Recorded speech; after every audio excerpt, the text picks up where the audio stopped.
Bulletin में खुशामदीद। समा की तरफ से तमाम देखने वालों को ईद उल फितर की ढेरों खुशियां मुबारक। और बड़ी ज़बरदस्ती बात है कि इस मीठी ईद पर मुख्तलिफ शहरों में मौसम बड़ा सुहाना हो गया। ईद के दूसरे रोज बारिश ने जुड़वा शहरों के रहने वालों की खुशियों को दुबाला कर दिया है।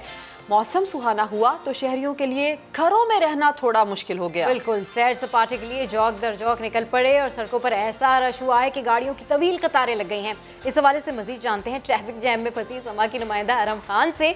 अरम, ये बताइए कि इस वक्त आप कहाँ हैं और ट्रैफिक जैम की क्या सूरत हाल है?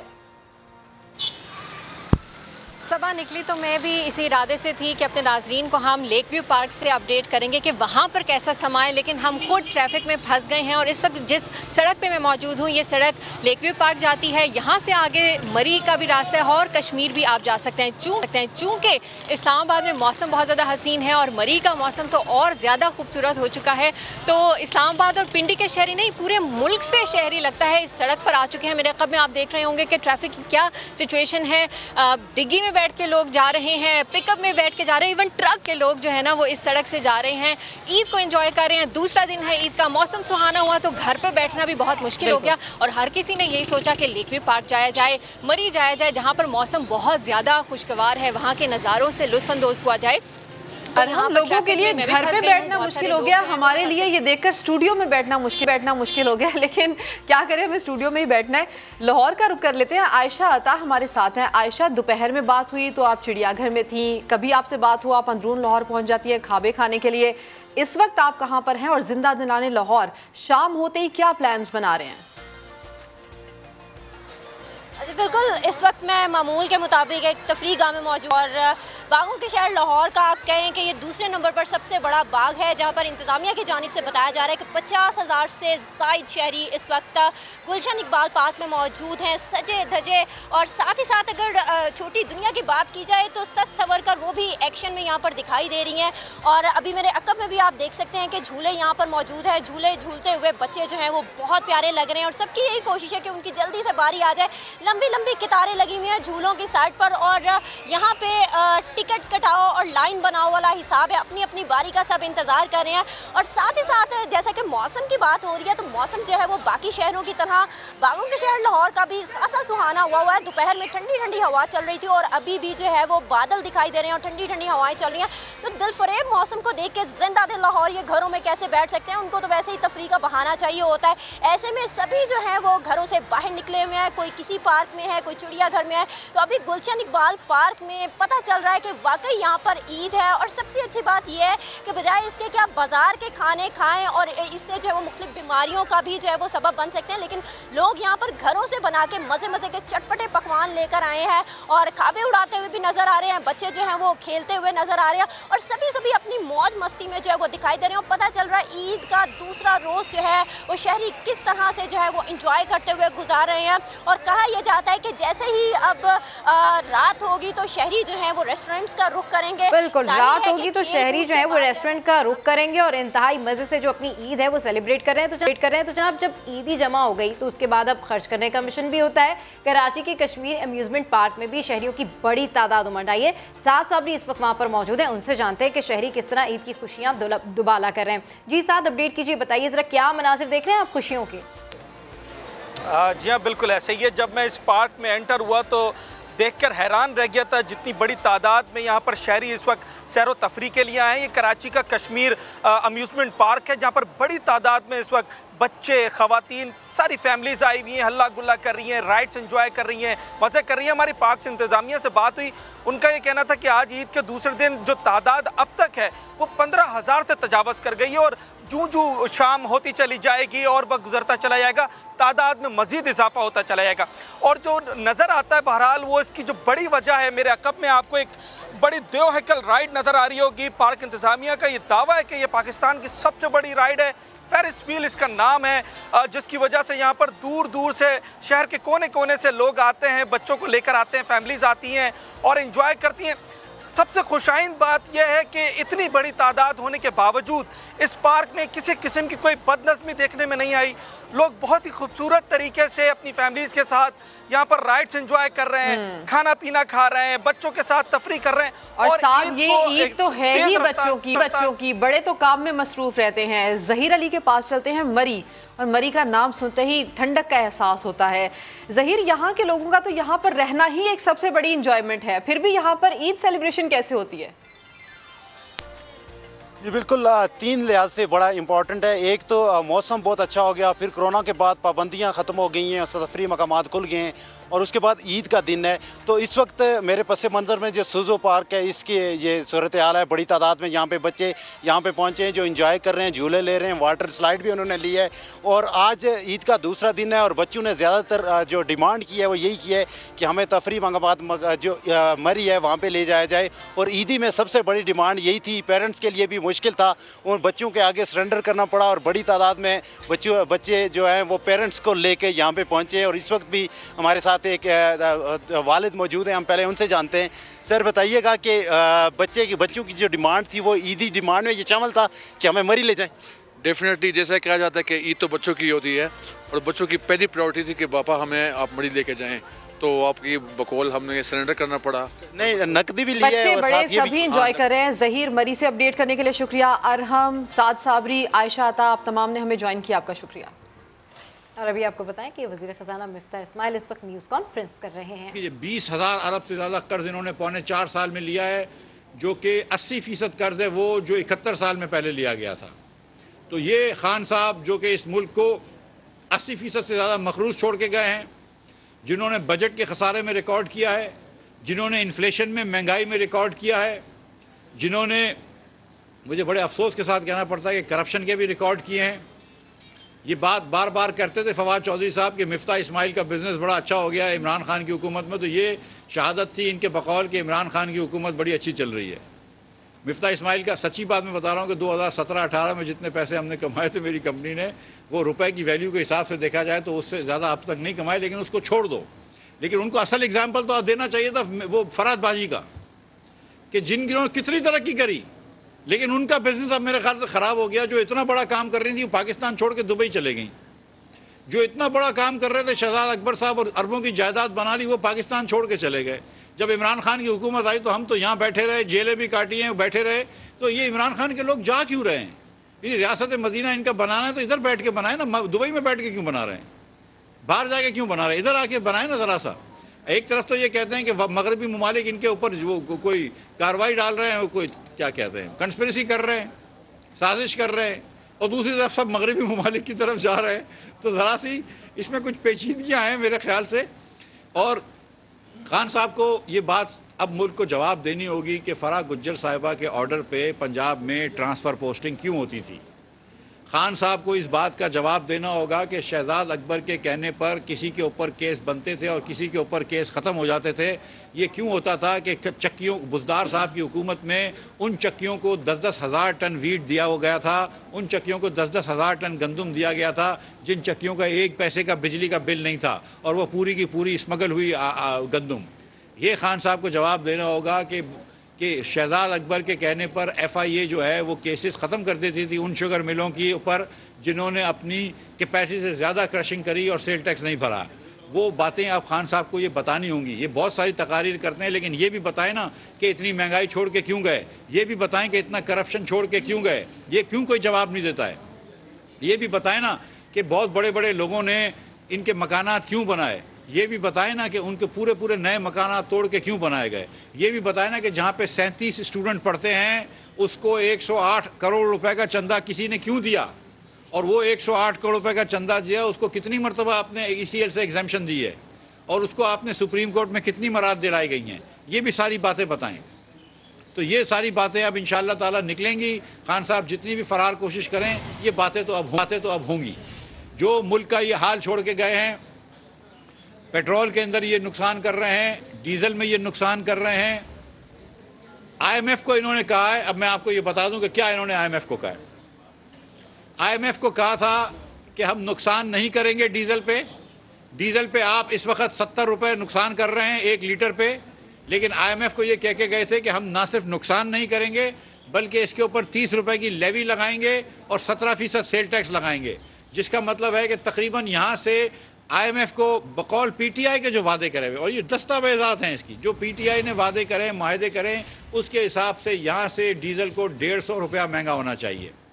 जो आज 145 रुपये का है उसको 295 रुपये का होना चाहिए। ये वादा वहीद खान साहब करके गए हैं। ये नहीं बताते कौम को कि ये कौन सा वादा करके गए हैं। जो शहबाज 30 रुपये नुकसान ख़त्म करेंगे, फिर 30 रुपये लेवी लगाएंगे और उसके ऊपर 17% टैक्स लगाएंगे, तकरीबन 90 रुपये बढ़ाएंगे। ये भी शहबाज शरीफ ने रजिस्ट किया है और इंशाल्लाह रजिस्ट करेंगे।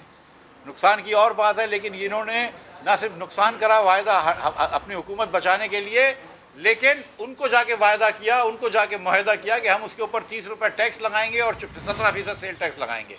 यहाँ कोई और बात करते हैं, वहाँ कोई और बात करते हैं, दोगली ज़बान में बात करते हैं। और उसके बाद अब पाकिस्तान भर में जा रहे हैं, तो मुझे बताएं कि खान साहब आपने कितने नए बिजली घर लगाए?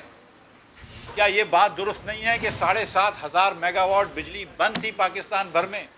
क्या ये बात दुरुस्त नहीं है कि 5,500 मेगावाट बिजली इसलिए बंद थी कि उनके पास ईंधन नहीं था, उनके पास फर्नेस ऑयल नहीं था या गैस नहीं थी? क्या ये बात दुरुस्त नहीं है कि 2,000 मेगावाट इसलिए बंद था नए प्लांट्स का कि जिनके ऊपर आपने मेंटेनेंस नहीं करवाई, जिनके ऊपर आपके पास पुर्जे नहीं थे, क्योंकि आपने उनको वक्त पे पैसे फराहम नहीं करे, आपने उनकी वक्त पे स्केजुलिंग नहीं करी? क्या ये बात दुरुस्त नहीं है कि जब से शहबाज शरीफ आए और खुर्रम दस्तगीर ने आते ही चंद दिनों के अंदर अल्लाह की मेहरबानी से ईद पे लोड शेडिंग ख़त्म की है? क्या ये बात दुरुस्त नहीं है कि जब आदमी करना चाहता है तो ये कर सकता है, लेकिन आप करना नहीं चाहते थे, इसलिए पूरे पाकिस्तान के अंदर आपने 6-6, 8-8 घंटे लोड शेडिंग छोड़ के गए उस पाकिस्तान में जहाँ पे मोहम्मद नवाज शरीफ ने पाकिस्तान भर में प्लांट्स लगा दिए थे बिजली के, और कोई प्लांट्स में कमी नहीं थी। बिजली बनाने के पाकिस्तान के पास सलाहियत थी। ये नालायकी की वजह से, इनकी नाअहली की वजह से इन्होंने प्लांट 7,500 मेगावाट बंद रखे थे, जिसकी वजह से लोड शेडिंग हुई थी। और आज लोड शेडिंग हम कोशिश कर रहे हैं कि ख़त्म करें, और ईद की छुट्टियों में ख़त्म की है। उसके बाद खान साहब ये फरमा रहे हैं कि वो हम महंगी बिजली लगा के गए थे। तो भाई आप बता दो दुनिया में कि इससे सस्ते पावर प्लांट्स कौन से लगे हैं? आपके पास तो 4 साल थे ना, आपके पास तो हुकूमत की हर फाइल थी, वो ज़रा देख लेते। आप हमको बताएं, वो तो कोई भी आपके पास फाइल में नज़र नहीं आया कि एक प्लांट भी सस्ता लग सकता था। बातें बड़ी करते हैं। चीन के पास आपने कोई 290 अरब रुपए चीन की कंपनियों को आपने नहीं दिए, IPP में 290 अरब रुपए उनके लेके बैठ गए। आपने CPEC को रुकवा दिया। ये पता नहीं अजीब अमेरिकन कंस्पिरेसी कर रहे हैं कि अमेरिकी कंस्पिरेसी करके वो पार्टी आई है जो कि चीन के साथ जो है वो हमारी CPEC को बहाल करेगी, जो बेल्ट एंड रोड इनिशिएटिव को बहाल करेगी, जो चीन के साथ बेहतर ताल्लुकात करेगी। तो आज जो शहबाज शरीफ साहब जा रहे हैं दुनिया के ममालिक में दौरा करने, और अल्लाह ताला ने उनको बहुत इज़्ज़त दी है वहाँ पे, और उस पर भी मैं बात करूँगा। सऊदी अरब के शाह ने बहुत ज़्यादा इज़्ज़त दी हमको, और अल्लाह ताला का हम पे खुसूसी करम भी हुआ कि रोज़ा पाक सल्लल्लाहु अलैहि वसल्लम भी हमारे लिए खोला गया, उसके अंदर भी हाज़िरी देने की इजाज़त मिली, और काबतुल्लाह भी हमारे लिए खोला गया। और इससे बड़ी सादत किसी मुसलमान के लिए क्या हो सकती है? और उम्रे की सादत हुई, और मस्जिद नबवी के अंदर जिसके जाने के लिए लोग ज़िंदगी भर पैसे जमा करते हैं और मस्जिद नबवी जाते हैं, मस्जिद नबवी में उनके लोगों ने आकर मुनज़्ज़म तरीके से गालियाँ दी गई। मेरी छोटी बहन मरियम को गालियाँ दी गई, नाज़ेबा इस्तेमाल के अल्फाज इस्तेमाल करी गई। शाहजहान बुख्ती साहब के बाल खींचे गए, उनको मारने की कोशिश करी गई। ये तालीम दी है आपने अपने लोगों को। वो लंदन से आए थे ये करने के लिए, और फिर एक दिन पहले भाग गए कि पकड़ ना ले उनको, और फिर आप झूठ बोल रहे हैं कि कोई बोल रहा है 1600 लोग पकड़े गए, कोई बोल रहा है कितने लोग पकड़े गए। तो खुदा खौफी करो यार, अगर आप नबी पाक सल्लल्लाहु अलैहि वसल्लम की मस्जिद में जाके ये हरकत करते हो तो फिर इससे ज़्यादा मुक़द्दस मकाम और क्या है? मुझे पता है इससे ज़्यादा मुक़द्दस लेकिन इज़्ज़त देने वाला अल्लाह है। अल्लाह ताला ने हमारे लिए वो रोज़ा पाक का दरवाज़ा खुलवाया, अल्लाह ताला ने हमारे लिए काबे का दरवाज़ा खुलवाया। और उसके बाद बड़े अच्छे मुज़ाकरात हुए। शहबाज शरीफ साहब वहाँ से चले गए, लेकिन मुझे उन्होंने हुक्म दिया कि मैं एक दिन और रुक जाऊँ। और जब मैं एक दिन और रुका तो मेरी मुलाकात, मैं रियाद चला गया था और रियाद में मेरी फिर मुलाकात हुई उनके वज़ीर ख़ज़ाना से, और हमने जो टेक्निकल लेवल डिस्कशंस थी पाकिस्तान के बारे में उस पर शुरू कर दी, उसका आगाज़ कर दिया, जिसके अंदर हमने इनसे गुजारिश करी है कि जो पैसे उनके ड्यू थे वो पैसे उसको जो इस साल हमें को वापस करने थे उसको इस साल वापस ना मांगें। उन्होंने इस पर फेवरेबल इम्प्रेशन दिया है मुझे, और मुझे यकीन है कि कुछ दिनों में वो चीज़ हो जाएगी। इसी तरह हमने इनसे कहा है कि क्योंकि पेट्रोल महंगा हो गया तो उसकी लिमिट के अंदर इजाफा कर दें, उस पर भी इंशाअल्लाह ताला बेहतर फ़ैसला आएगा। और दीगर कुछ चीज़ें जो सच्ची बात मैं आपको बता रहा हूँ कि जो मैंने कहीं भी नहीं थी, उन्होंने ख़ुद भी एक आध चीज़ ऑफ़र करी है जो मैंने नहीं कही थी। तो अल्लाह ताला ने बड़ी इज़्ज़त रखी है इंशाअल्लाह ताला। और मैं कुछ जल्दबाज़ बात नहीं करना चाह रहा हूँ क्योंकि कुछ दिनों में IMF का डेलीगेशन भी आ रहा है, तो इसके साथ ही हम सब चीज़ें इकट्ठी इंशाअल्लाह अनाउंस करेंगे। मैं आपको ये भी बता दूँ कि कल ईद के दिन शहबाज साहब जब वहाँ से निकले मक्के शरीफ से, तो रास्ते में वो रुक गए थे अबू धाबी, और वहाँ पे शेख मोहम्मद बिन ज़ायद से मुलाकात हुई जो इनके वली अहद हैं, और उन्होंने बड़ी इज़्ज़त दी और बहुत ही अच्छा इनको वेलकम किया। और शहबाज साहब के रिक्वेस्ट पे उन्होंने कहा कि फ़ौरन डेलीगेशन भेजें, तो उन्होंने उनकी बातचीत और हमारी ईद के दिन भेज दिया। तो कल भी हम लाहौर गए थे, मुझे भी शहबाज साहब ने लाहौर बुलाया था और हमने मीटिंग करी उनसे, और मज़ीद पाकिस्तान के अंदर सरमायाकारी की बात हुई, दीगर मदद की बात हुई। तो मैं वली अहद साहब का भी शुक्रिया अदा करता हूँ और उनके डेलीगेशन का जो यहाँ पे तशरीफ़ लाए थे, वो कल के उनसे मीटिंग हुई है। तो हमको अल्लाह ताला की मेहरबानी से बड़ा फेवरेबल रिस्पांस मिल रहा है। इंशाअल्लाह ताला दूसरे ममालिक से भी फेवरेबल रिस्पांस मिलेगा, लेकिन पाकिस्तान उसी वक्त तरक्की करेगा जब हम अपने पैरों पर खड़े रहेंगे। अगर आप कभी IMF से, कभी दीगर दोस्त ममालिक से पैसे लेकर आएंगे, तो जिस तरह हमारे घर नहीं चल सकते दोस्तों की मदद पे अच्छी तरह, इस तरह हमारा मुल्क भी नहीं चल सकता। हमको अपने पैर पे खड़ा होना है, और हमारे पैर पे जब खड़े होंगे जब यहाँ पर मुलाजमतें होंगी, यहाँ पे रोज़गार होगा। कौम बनती है ख़ानदानों से, ख़ानदान बनते हैं मुलाजमतों से, ख़ानदान बनते हैं इनकम से। घर में कमाओ आदमी होने चाहिए, औरतें होने चाहिए, घर के अंदर रोज़गार मुहैया होना चाहिए, तो हर चीज़ सही हो जाती है। महंगाई भी काबू हो जाती है अगर आपके पास रोज़गार हो और अगर आपकी बढ़ती हुई आमदन हो। तो सबसे ऑब्जेक्टिव बड़ा शहबाज शरीफ साहब का वो है कि रोज़गार पाकिस्तान में मुहैया करें और महंगाई के ख़िलाफ़ जहाद करें। और मैंने आपको शुरू में बताई थी ये बात कि चीनी भी आज सस्ती कर दी है शहबाज शरीफ ने, और पाकिस्तान में 2019 के बाद सबसे सस्ती चीनी है। अब मुझे एक बात ये समझाइए कि 2013 से लेकर 2018 तक, जब तक नवाज़ शरीफ की हुकूमत थी, मुस्लिम लीग की हुकूमत थी, हमने 55 रुपये पर शुरू करी थी चीनी, हम 53 रुपये छोड़ के गए थे। चीनी इसी बैंड में चल रही थी, कभी 58 हो जाए, कभी 53 हो जाए, कभी 48 हो जाए। हम 55 से शुरू करके 53 पे छोड़ के गए। हमारे जाते ही 3 महीने बाद 70 की हो गई, फिर 80 की हो गई, फिर 110 की हो गई। तो ये क्या इत्तेफाक है कि इमरान खान गया और चीनी सस्ती हो गई? आपने ये बात नोट करें कि 4 साल तक इमरान खान बैठे रहे और चीनी महंगी रही, और इमरान खान गए और चीनी सस्ती हो गई। ये आप अगर समझते हैं कि इत्तेफाक है तो फिर इत्तेफाक है, तो बड़ा हसीन इत्तेफाक है। लेकिन जो कुछ लोग जानते हैं, आप तो जय्यद सहाफ़ी हैं, कि इतना इत्तेफाक नहीं होता। आप देखिए कि गंदम आज यूटिलिटी स्टोर्स कॉर्पोरेशन 70 रुपये का बेच रहा है, 800 रुपये का बेच रहा है 20 किलो, 400 रुपये का 10 किलो। वो कैसे बेच पा रहा है जबकि ये यूटिलिटी स्टोर्स कॉर्पोरेशन पहले नहीं बेच पा रहा था? घी पे 200 रुपये की हम किस तरह डिस्काउंट दे पा रहे हैं? ये अवाम का दिल में दर्द होता है। ये 22% जो UFG करते हैं अनअकाउंटेड फॉर गैस, इसका मतलब है कि 22% गैस इनको पता ही नहीं है किधर चले गई, हवा में उड़ गई। ये होता है कि इनके दिल में दर्द नहीं है लोगों के पैसों का, इनके दिल में दर्द नहीं है लोगों को क्या गुजर रही है जब 8-8 घंटे लोड शेडिंग होती है। और ये कुछ दिनों में शहबाज शरीफ ने आते साथ ही ख़त्म कर दी, और इंशाअल्लाह ताला हम पूरा मुकाबला करेंगे। मुझे पता है कि इस वक्त जो जिम्मेदारी मियाँ नवाज़ शरीफ ने और मियाँ शहबाज शरीफ ने मुझ पर सौंपी है, वो एक मुश्किल वक्त पे है। पाकिस्तान के अंदर गंभीर मायाशी मुश्किलात हैं, और जिस नहज पे पाकिस्तान को लेकर आ गए उधर मसाइल बहुत ज़्यादा हैं, और हमारे पास रूम ऑफ मनूवर बहुत कम है। लेकिन इंशाअल्लाह ताला आप भाइयों की दुआओं से, बहनों की दुआओं से, हमारी माओं की दुआओं से, अल्लाह ने चाहा तो आपके साथ रहकर दिन रात मेहनत करेंगे, सिंसियरली मेहनत करेंगे, और आपको नज़र आएगी ये मेहनत, इंशाअल्लाह आपको नज़र आएगी। वो जो कहते थे ना खान साहब कि इन्होंने चोरियाँ करी हैं, तो अगर हमने खुदा ना खास्ता किया होता तो फिर बहुत अच्छा हो जाता ना पिछले पाकिस्तान में 4 साल। हम आपको अच्छा करके दिखाएंगे। आप देखेंगे कि चंद महीनों में आपको पता चलेगी कि मीशत की सिमत बेहतर हो गई है, महंगाई कम की तरफ जा रही है, रोज़गार बढ़ते की तरफ जा रहा है, और बिजली भी इंशाअल्लाह वाफर मिलेगी। बहुत शुक्रिया जी।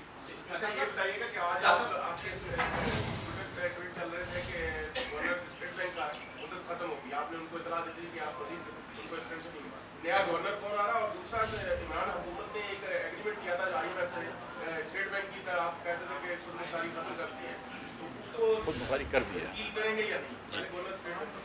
गवर्नर स्टेट बैंक साहब से कल मेरी शाम में बात हुई है। मैं जब लाहौर से कराची पहुंचा हूं शाम में, तो मैं जहाज़ उतरते ही मैंने सबसे पहले गवर्नर साहब को फ़ोन किया था और गवर्नर साहब को हुकूमत का ये फ़ैसला का से बावर करवाया कि उनको एक्सटेंशन नहीं दी जाएगी। और मैंने फिर उसके बाद ट्वीट में गवर्नर साहब की शुक्रिया भी अदा किया कि उन्होंने पाकिस्तान की 3 साल खिदमत की है। और मैंने ये भी कहा कि मैं उनको विश करता हूँ बेस्ट ऑफ लक, कि वो अल्लाह चाहे अल्लाह उनको बेहतर मुस्तकबिल दे। मेरे पाकिस्तानी भाई हैं, मेरा कोई उसमें उनके खुदा कोई ज़ाती मसला नहीं है। ये एक हुकूमती फ़ैसला था हमारा जो हमने इससे हटाया है। इस वक्त कानून के मुताबिक अगर आप हुकूमत या तो दूसरा गवर्नर कल लगा देते या आज लगा देते, वो हमने नहीं किया है, कल भी नहीं करेंगे, आइंदा वाले कल में भी नहीं करेंगे। इसका मतलब है कि कानून के मुताबिक जो सीनियर मोस्ट डिप्टी गवर्नर हैं मुर्तज़ा सैयद साहब, वो ऑटोमेटिकली एक्टिंग गवर्नर बन जाएंगे। तो वो गवर्नर है, उनसे भी वो कल मैंने उस बारे में ट्वीट इसलिए नहीं किया कि मेरी मुर्तज़ा साहब से बात नहीं हो सकी थी, वो दुबई में थे। जब मेरी आज सुबह उनसे बात हो गई और उनसे बात हो गई और हामी हो गई, तो फिर मैंने वो भी ट्वीट कर दी। वज़ीर ख़ज़ाना मिफ्ता इस्माइल इस वक्त न्यूज़ कॉन्फ्रेंस कर रहे हैं, जिसमें उनका कहना है कि खान साहब IMF से वादे करके गए थे। 2019 के बाद आज सस्ती तरीन चीनी मिल रही। जद्दा एयरपोर्ट पर फंसे पाकिस्तानी उम्रा ज़ायरीन की मुश्किलात कम ना हुई, परवाज़ें ताहाल ताख़ीर का शिकार। सऊदी हुक्काम के मुताबिक हंगामी तौर पर एग्जिट गेट खोल दिया गया, मुसाफिरों की वापसी को यकीनी बनाया जा रहा है। जबकि वजीर बराए हवाबाजी साद रफीक ने दावा किया है कि 16 घंटे की कोशिशों के बाद सूरत हाल मामूल पर आ चुकी है। जद्दा एयरपोर्ट पर उम्रा ज़ायरीन की मुश्किलात बरकरार। परवाज़ों में घंटों की ताख़ीर से पाकिस्तान समेत मुख्तलिफ ममालिक के सैकड़ों मुसाफिर अपने वतन नहीं जा सके। नाकाफी एग्जिट काउंटर्स की वजह से बड़ी तादाद में मुसाफिरों को रात एयरपोर्ट पर गुजारना पड़ी। कई बुजुर्ग और खवातीन की गर्मी और हब से हालत गैर हो गई।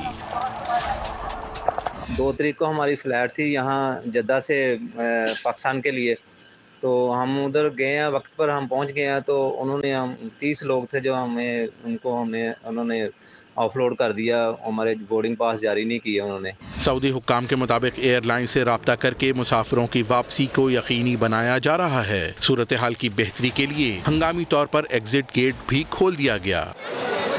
मामला मीडिया पर आने के बाद इंतजामिया मुतहरिक हुई, जिसके बाद एक कौमी परवाज ने मुल्तान के लिए उड़ान भर ली और दीगर एयरलाइंस को फ्लाइट शेड्यूल होने पर मुसाफिरों को एयरपोर्ट लाने और एयरपोर्ट पर मौजूद अफराद की होटलों तक रसाई यकीनी बनाने की हिदायत की गई है।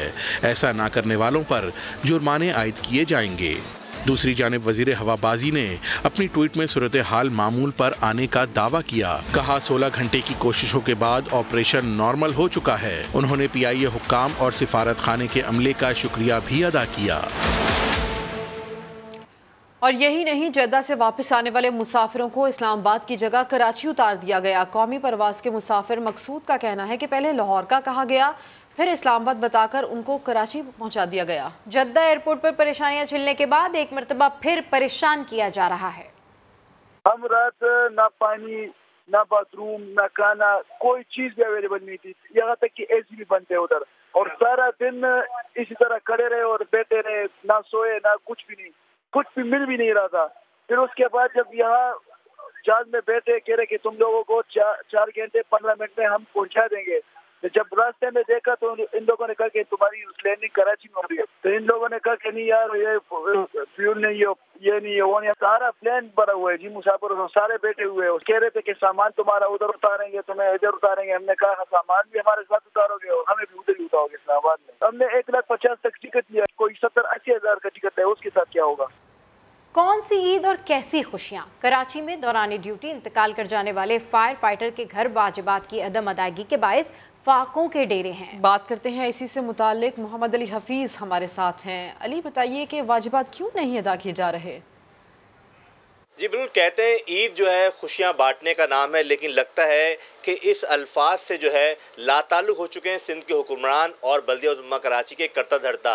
यही वजह है कि बल्दिया-उल-उम्मा कराची के वो मुलाजमीन जिन्होंने शहर की खिदमत की है, ख़ास तौर पर हम जिस घर में मौजूद हैं, ये है फायर फाइटर इम्तियाज़ का घर, जो दौरान ड्यूटी जो है वो दुनिया से रुखसत हो गए थे। इनके अहल खाना जो है कई बरस से अपने प्यारे के जो वाजिबात हैं उसके हसूल के लिए, वाजिबात के लिए परेशान हैं, दरबदर हैं। जब घर पैसे ही नहीं होंगे तो इंसान क्या ईद की खुशियाँ जो है वो समेटेगा, क्या खुशियाँ मनाएगा, कैसी ईद उसके घर में होगी जब चूल्हा जलाने की जो है वो ताकत नहीं होगी। आप बताइएगा, कब से वाजिबात नहीं मिले आपको और आज ईद का दिन है, क्या क्या परेशानी हो रही है आपको? परेशानी क्या, ज़ाहिर है अपना घर का सरपरस्त ही को तो कैसी ईद मनाएंगे हम लोग। और ना दूसरा ये कि 4 साल हो गए, 4 साल में इन लोगों ने मेरे अभी डीजूस को की नौकरी है उसके सिलसिले में कुछ भी नहीं किया है। और ना मेरे जो है ना एक वाजिबात रह गया डीजूस वो उसका ग्रेजुएटी का चेक रह गया, वो भी नहीं दे रहे 4 साल में। तो ये कब देंगे, कब अदा करेंगे हम लोग को जो हम कुछ कर सके। ये अल्फाज जो है, इनकी फरियाद जो है, काश वज़ीर आला सिंध, वज़ीर बल्दियात, एडमिनिस्ट्रेटर कराची मुर्तज़ा सिद्दीकी वो सुन लें। जिस तरह अरबाब इख्तियार और केएमसी करता धरता अपने घरों में खुशियाँ मना रहे, ये लोग भी उस तरह खुशियाँ मना सकें। जी अली, अपडेट करने के लिए आपका शुक्रिया। लाहौर के जिना अस्पताल के ICU में आग लगने का वाक़या, मरीजों को वार्ड में मुंतकिल कर दिया गया। वज़ीर आला पंजाब ने नोटिस लेते हुए कहा है कि मरीजों की निगहदाश्त में कोई कोताही बर्दाश्त नहीं की जाएगी। इस हवाले से मज़ीद तफसीलात जानते हैं समा के नुमाइंदे दानियाल उमर से। जी दानियाल, इन मरीजों के हवाले से मज़ीद क्या हिदायत जारी की गई हैं? देखिए, जिना अस्पताल में अब से कुछ देर पहले आग लगी थी, जिस पर वज़ीर आला पंजाब हमजा शहबाज ने आग लगने का नोटिस दिया और सेक्रेटरी सेहत अहमद जावेद काजी को फौरी तौर पर जिना अस्पताल पहुंचने की हिदायत की। जिसके बाद सेक्रेटरी सेहत पंजाब जो है वो यहाँ पर आए हैं, उन्होंने जाए वक्फा का दौरा किया है, मरीजों से मुलाकात की है और अस्पताल इंतजामिया की हिदायत की है कि मरीजों की जो तिब्बी सहूलियात हैं उनमें कोई भी कोताही बर्दाश्त नहीं की जाएगी। साथ ही साथ आग लगने से जो माली नुकसान हुआ है उस पर तखमीना कितना आया है उस पर रिपोर्ट जमा करवाने की भी हिदायत की गई।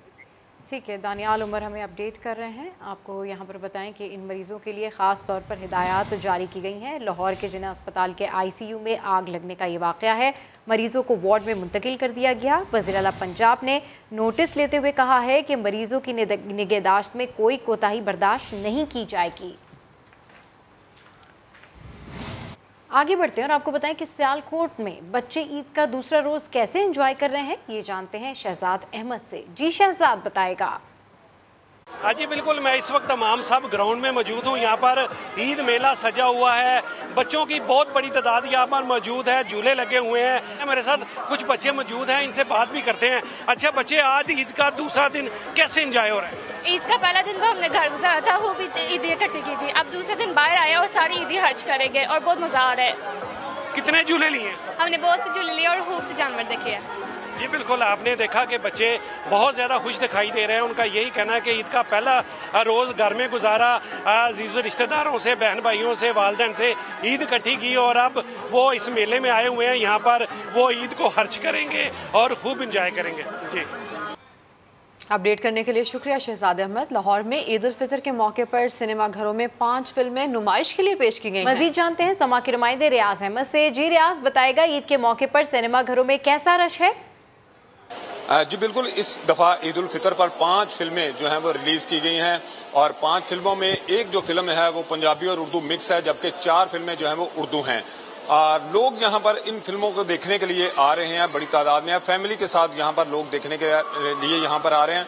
उनसे हमारी बात हुई तो उनका ये कहना था कि फिल्मों में जो है वो तफरीह के साथ साथ जो है वो मिजाह भी होता है और इसके साथ साथ चूँकि इस्लाह का पहलू भी है, तो इसलिए ये फिल्में अच्छी हैं। उनका साथ ये भी कहना था कि जो पाकिस्तान में इस दफ़ा जो फिल्में लग रही हैं उनका स्क्रिप्ट भी अच्छा है और सबसे बड़ी बात यह है कि पढ़े लिखे लोग जो हैं वो अब फिल्मों की तरफ आ रहे हैं, जो एक बहुत खुशाइंद है पाकिस्तान फिल्म इंडस्ट्री के लिए। तहम पाकिस्तान में ये 2 साल के बाद चूँकि फिल्में रिलीज़ हुई हैं, उसकी वजह यह थी कि कोरोना था, कोरोना की वजह से कुछ पाबंदियाँ थी जिसकी वजह से फिल्में रिलीज़ नहीं हो रही थी। और इस दफ़ा 5 फिल्में ईद उल फितर पर रिलीज़ हो रही हैं जिन्हें लोग देखने के लिए आ रहे हैं। आप मेरे रकम में देख भी रहे हैं कि लोग यहाँ से टिकटें खरीद रहे हैं, फैमिली के साथ यहाँ पर आ रहे हैं। और फिल्मों को जो लोगों से हमारी बात हुई तो उनका ये कहना था कि पाकिस्तान की जो फिल्में अब पहले से काफ़ी बेहतर हैं। वो मारधाड़ का ज़माना था, वो पहले था, वो उस वक्त अच्छा लगता था, लेकिन अब वो ज़माना नहीं रहा। अब फिल्में जो आ रही हैं वो बिल्कुल एक अच्छे स्टैंडर्ड की हैं और देखने के काबिल और फैमिली के साथ देखने वाली हैं। जी कि जिहलम के खूबसूरत सयाहती मुकाम किला रोहतास में सयाहों की बड़ी तादाद मौजूद है। मुल्तान से आए लोग फनकार अपने सूफियाना कलाम से सयाहों को महसूस कर रहे हैं। इससे मुतालिक मजीद बताएंगे इम्तियाज बेग। जी बिल्कुल ऐसा है कि मैं इस वक्त किला रोहतास के मुकाम पर मौजूद हूँ। यहाँ पर सियाहों की बहुत बड़ी तादाद जो है ईद के जो दूसरा दिन है वो आई हुई है। और मैं आपकी मुलाकात एक औलिया की सरजमीन मुल्तान से आए हुए मकामी लोक फनकार से कराता हूँ, जो कि बड़ी खूबसूरत आवाज़ में जो है वो गाना गाते हैं। पहले हमें एक शेर सुनाएं।